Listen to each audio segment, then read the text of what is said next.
are here with Patrick and Devin, two of my favorite people, two of my favorite musicians in the state of Iowa, in the world. They just each respectively played two great sets.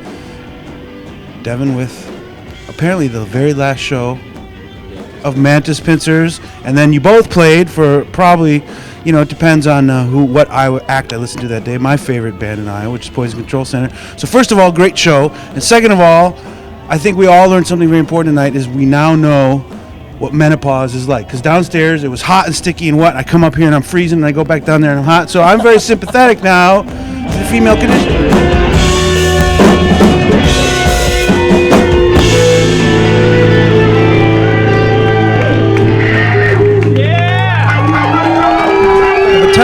Tell us, Mantis Pincers, you said, it's great to be back in Ames. We've never played Ames. It's our last show. It's a great band. I saw you guys at 8035.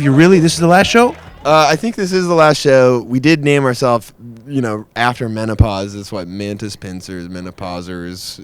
It's just a corruption of the, of the term. Anyway, that has to do with our 8035 set because it was very hot that day. It was like 110 degrees or something. And that's the day we were like, you know what? We're calling it quits. Like we're too old to be, sitting out here in 110 degrees. We should be drinking lemonade, not rocking and rolling, right? And so we said we have one more booked show. That's it. And hopefully the lemonade is a high fiber lemonade.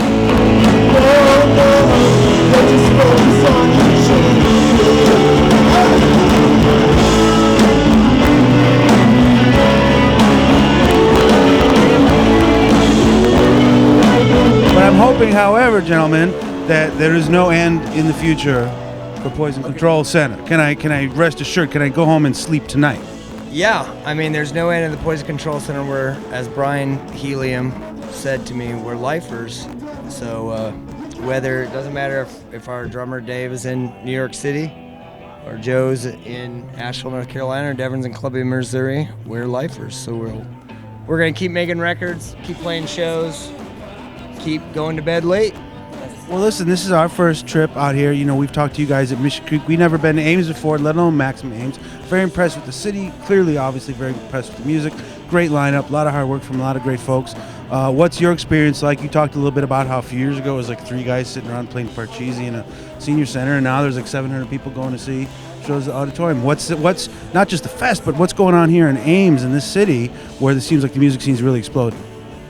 There's a ton of great bands and places where they can play. That was started by Nate and Chris and Kate Kennedy. They started a place called The Space, and it was open to everybody coming and playing, whether you're a high schooler who'd never touched a guitar before or a band who's been together for 10 years kind of thing. Or if you want to put on a play, they gave you an opportunity to do it. And with that mentality of like, hey, you don't have to be talented at this, you don't have to know what the hell you're doing. Just come and do it. And my favorite Steve Jobs quote is, real artists ship. And you know what that means? Just get it done. Do it, send it out into the world. If it sucks, it sucks. But you know what? At least you did something.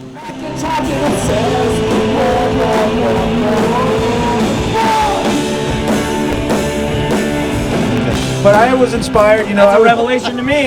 Yeah, there you go. I was inspired though, seeing all these great bands, and we were kind of joking last night at the motel about like, are bands running out of names? When you have bands like, was it Toad the Wet Sprocket? There's a lot of great names.